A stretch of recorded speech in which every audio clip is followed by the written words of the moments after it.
Hello and welcome to the First Impressions podcast. My name's Chris John Riley, and together with my co-host Martin McKay, we'll be talking to presenters at the upcoming FIRST conference taking place in Denver, Colorado between June 14th and 19th, 2026. We look forward to seeing you at the conference, and now we join our interview in progress.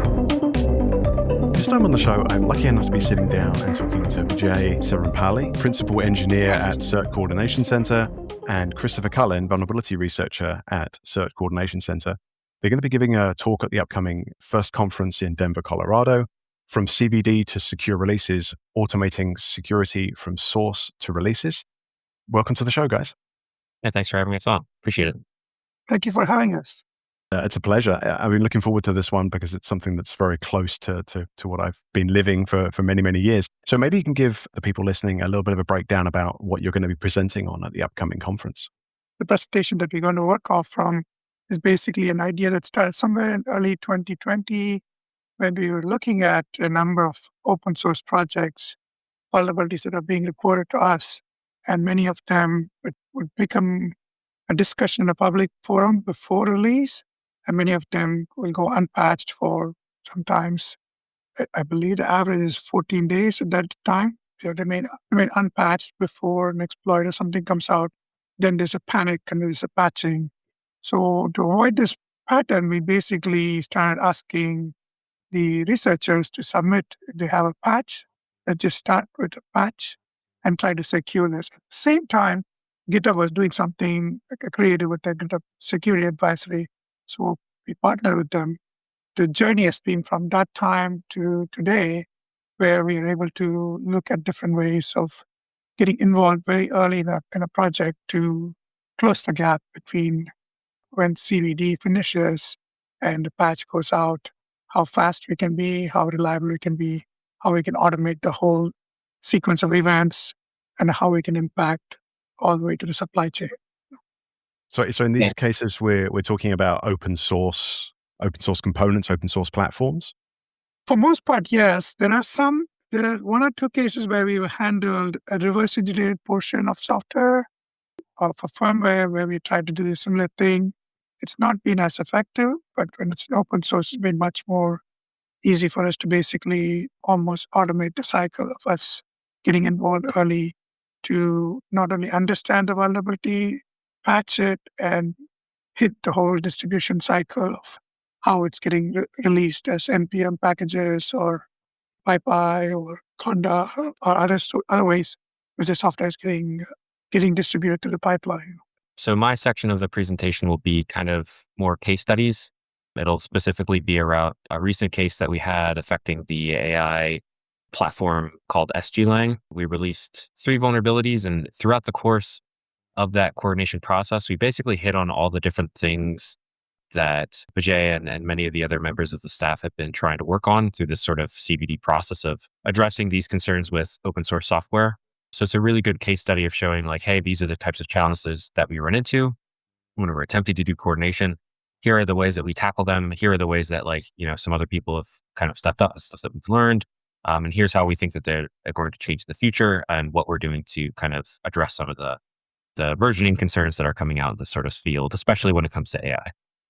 So, I mean, AI is its own special situation now as we see that becoming more and more in the news around not only finding vulnerabilities, but also exploiting vulnerabilities. I guess diving straight in on that aspect of it, my understanding is that a lot of AI models right now are very good at finding those vulnerabilities very quick, very good at writing exploits for those, but aren't necessarily translating that same speed to the patching aspect of it, which I guess speaks to your gap that you're seeing between here's a vulnerability, how long does it take to actually find a patch for this? Yeah, it's interesting. It's not that different from the human problem we had in the past. We had a very similar problem in the past. Ran research, put out some notes on vulnerability. How long does it take to discover a vulnerability? How long does it take to reliably exploit a vulnerability? They targeted really complex ones where patching took longer than they expected. So their research took about a month of really high-tech, high-skilled exploit developers to find a vulnerability in a good sized project, let's say like OpenSSL. That would be a good example of a sizable project. Took them about 22 days to write the exploit, and most of the time, patching took 180 days or more, and it didn't follow the 45 or 90-day disclosure patterns that we want. So we're not seeing it that different for AI either. No AI finding vulnerability mythos and others that are coming in the news. They're very quick. Code Mender that quite a bit Google has been working on. It has been very painful to write good patches and try to get the vulnerability actually completely closed. You could do a workaround and mitigate, but that's the same problem as not doing anything because it only forces more complex exploits to come out. So the problem very easily translates. Even if you go to AI, the problem still exists. That patching and automating patching is actually much harder than finding and attacking it. Yeah, and I can follow up kind of from the case study example side. So in that project, that SG Line project, we kind of had the same sort of issue where you've got this kind of insecure. It's well known that using pickle.loads, pickle files is insecure. So combined with the context of the rest of the case where SG Line, as part of the vulnerability, will bind to kind of all network interfaces that it has access to, definitely another insecure method. You've now basically opened up the product to getting RC straight away, dropping a pickle file right in there on this endpoint that is designed to take these pickle files. So on the kind of addressing your point there on patching it, one of the things that we did during the process was I had opened a security ticket up to the maintainers with a suggested patch to address this using MSGPack for the deserialization process, which is much more secure than pickle.loads. And kind of one of the issues was that because of the way that SGLang handles these files, the data structures that get passed around after the fact also need to be handling that kind of the data structures that get deserialized properly after with MSGPack. So there's a lot of extra work that has to go into the full patching process. So we can close one part of the loop, but making sure the rest of the product also follows is one of the challenges that kind of comes along. And I think that kind of speaks to one of the points you're talking about where it's easy to find the vulnerability, but much harder to patch it and make sure the product is still working as intended after the fact. Yeah, it brings back some memories. A few years ago, I forget the exact details. It was a Java issue that came out shortly before Christmas. And I remember everyone's running around trying to find, here's a patch for it. They were sharing patches through, and in a past life, we were reviewing some of the patches. And I believe we received 3 patches and we bypassed all 3 of them. And it was like, well, the speed of the patch was so desperate, so quick that it wasn't a full view of what the actual vulnerability was. And even fixing the actual vulnerability itself ignored some of those side aspects that were like, yeah, this also affects other areas that we haven't necessarily looked at exploitation, but it also uses the same kind of issue. So speed is not always, was it more speed, less haste? Is the old saying. And I think that, we're very much entering that era of exploiting something is the easy bit. Now fixing it's the hard bit. It always has been that case, but it's always been a little bit more even. And I think that certainly that end-to-end point that you're talking about in your presentation is a lot more of a longer journey than the finding and exploiting of an issue. Yeah, I just add one idea that we wrote down. Of course, hindsight is 2020. There's even more things we can write down. When I wrote down the blog in 2020, the idea was we have at least 3 principles we'll hit when we want to automate the patch. One is, first of all, patch clearly fixes the vulnerability, clearly isolates and finds the source weakness, and not a workaround, not the other problems we had where it's a encoding problem. Then we just do a different encoding at the beginning and then keep basically breaking down. So going to the source where the problem is, like as SGLang example. The second one is we write test cases that actually ensures none of the functionality is broken. All the things like GitHub workflows help a lot with that. And the last one is we honor the developer's modality of coding. He has a way of thinking about code, and he's very disturbed when you give him an AI code that writes down very either verbose or very quick single line stuff that he doesn't understand. Therefore, we got to basically offend the developer in the long term, not help him maintain it if the developers engage, especially. So those three principles we wrote down. There's definitely more to capture, but I think this idea, the Log4j story you're talking about, and such really bring out this problem of almost breaking the first principle. We really don't go after true vulnerability and its weakness, and we don't provide test cases to show how it is actually solved. So test cases comprehensively show both failed and success test cases where something that some new patch doesn't break traditional functionality that you actually included as your capability. I completely blanked on the phrase Log4j. I think it's PTSD, to be honest, from many of those experiences. Sure, yes. Yeah. I remember Log4j quite vividly. Yes, as many of us do. Some of the notes that you shared on your talk, that desire to push left and really to bring a little bit of more functionality and speed into that patching process, and then helping it to go from patching of a vulnerability all the way through to being able to solve the issue, rebuild, redeploy, get it pushed out and get it available on PyPy or NPM or wherever that is. I mean, it's the option that I think we need to follow, push left, get things, further down the line. Is it something that's going to work for most open source, or are we still in a situation where there's a heavy uplift to get open source on the right kind of platforms where this kind of push left is going to work? Yeah, it's the open source software still, at the end of the day, seem to be converging into some modes of delivery that they still feel is the best way to get out. People are really getting a source code, building it is becoming less and less, slowly disappearing. Even C code is coming as complete modules and complete SO files. So I think that problem is a little bit less as we enter the future, and the way people consume software, especially AI people who consume software, are using mostly package managers. They're very dynamic, very fast, Dockers, containers, and subsystems like that. And then PyPy is a big one, Conda, NPM. So that mechanism is forcing them to move into platforms like GitLab, GitHub, all these other ones that have been Bitbuckets, and even old GNU Savannah has come back to life because of some of the C programs are coming back. Like the CUDA library helper stuff is coming back through. Some of them I saw even on SourceForge, amazingly, which I thought had died completely. So they're coming back to some convergence of where they're putting their software and how it is getting out. Git is really popular compared to SVN and other ones that existed, Mercurials. So there is some hope there of standardization, which helps a little bit of the platforms and the ways in which we can provide patches is somewhat understandable. But the volume is too big. It's just growing every day. I think Cullen's generation is going to be living with this. But by the time I retire, it's going to be so much software than the number of human beings that is just going to keep growing.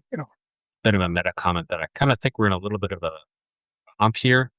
I'm sure you guys have, heard developers, bug bounties, a lot of large coordinators are kind of shutting down or trying to limit their incoming reports just because they're getting so many from these AI. And it's like some of the quality could be, a little all over the place.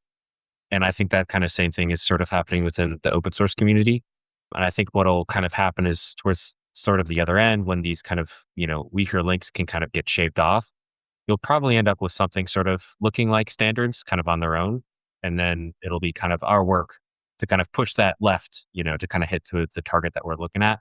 But right now it is a bit daunting. It is a bit bold, but I'm going to be optimistic and think that once sort of things can kind of get over this hump of the large explosion, and like, people finding AI to like discover all these vols, people trying to make patches that aren't quite hitting the issues, not understanding what's going on. Once we hit that other side, things will hopefully be a lot better. But that's just my hope for this. So I'm going to stick with that.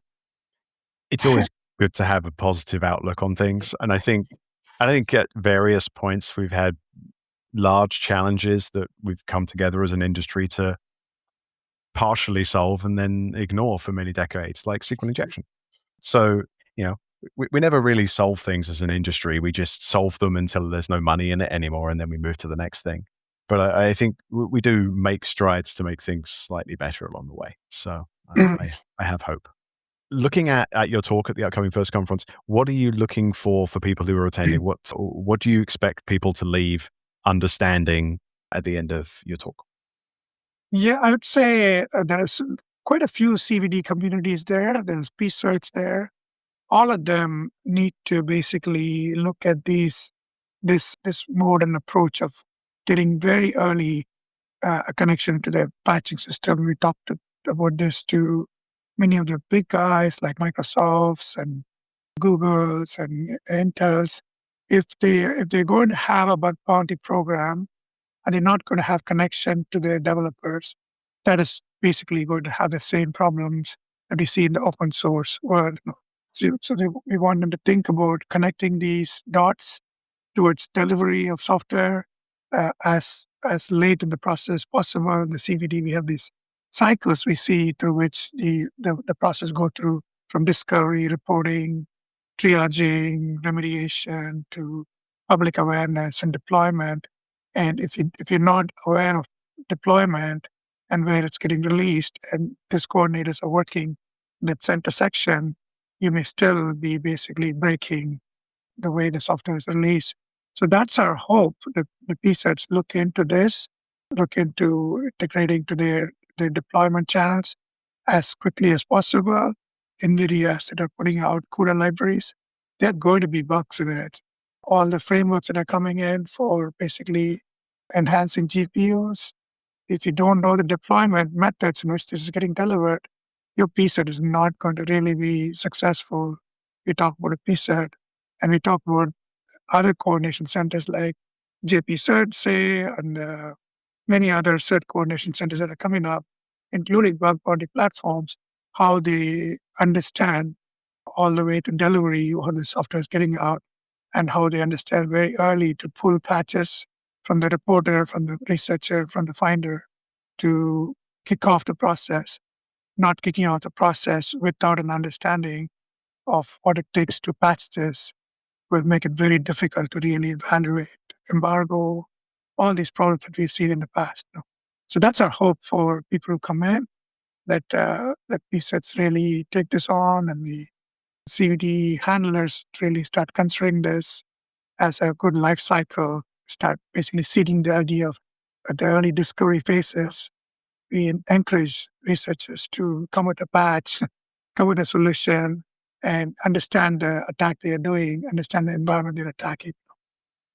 And so from my side, I think I'd like to have attendees walk away with kind of some more examples of the things that we hope for them to implement. So for example, if you're a PCer and you're going to take in the things that we're kind of suggesting, the case study is supposed to prove, hey, this is like a real case that we had. These are some of the things that we missed. These are kind of the things that got lost in translation. And here's what we learned. Open source communities can have a lot of different, kind of things that go back and forth, and a lot of stuff can be missed. And that's kind of what happened with this case. And it ended up working out. But the point of the case study is to show like, hey, when you're implementing this, you may come across these types of issues. And here's how we dealt with it. And here's how you might come across, similar issues in the future, and how you may deal with them yourself. I think there's a lot to be learned from how people have done things wrong in the past. It's like some things they've missed. There's all too much like success story work, but to come at it from a like, hey, this was wrong and this is how it would have been better if we did it better is always a great message, I think. Yeah. So is there anything that I haven't asked that you want to dive into? Yeah, I'll cover a couple of other ideas that may be helpful for the audience to basically be prepared with as we talk about these things. We're going to definitely cover some case studies and some of these gaps that we found. And the important thing is to realize this is actually less difficult than you think, because it's a very slight process change compared to really uplifting, having to really, you need to understand everything about the source code or anything. But you as coordinators actually don't need to do much more than ask 2, 3 questions at the very early stages of the discovery phase and the connecting phase with the researcher to kick off this whole thing. And the other side is awareness of the deployment. Many research, the very big ones that we're talking about, AMDs, NVIDIAs who invested a lot in research, have a tough time understanding how this gets basically packaged and delivered. That's another awareness. It's not that difficult to be aware of. It just is a small knowledge gap that they could be unaware of. So the thing I want to say is there is lots of lessons learned, but most of what we are asking people to do are not that difficult as far as they're not technologically huge lifts. They're not like big forklifts of system change. Small shovels can help really to really kind of like prepare the way and prepare the coordinators to be aware of the modes in which understand software enough. Not really to the extent every language and everything has to be known by the coordinator to be able to patch it himself, but understand these modes in which it gets delivered and it comes in is really most important thing we want to leave with them. Yeah, and just to drive Vijay's point home, I, didn't know much about SG-Lang at all when we had first gotten the report in. But through kind of my own research, talking with the reporters, we had kind of, discovered a new role in the process that we ended up getting disclosed, and that one ended up getting fixed. We brought up and had a discussion kind of with the maintainers or worked on trying to get a discussion with the maintainers, which ended up turning to the open source community handling the issue. But overall, the total effort was not the momentous lift that people may take away or may think that they may have to take upon themselves in order to solve kind of the issues. There are many different tools and methods that you can implement to make it like less of a lift, but the impact that you'll have taking on this little bit of extra will be that much more and solve a lot of the kind of systemic issues that are facing kind of the CBD process as a whole.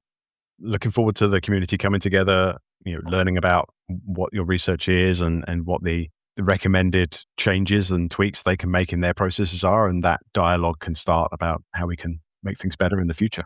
So thank you very much, Vijay. Christopher, thanks very much for joining us on the podcast. I look forward to hearing more about the presentation.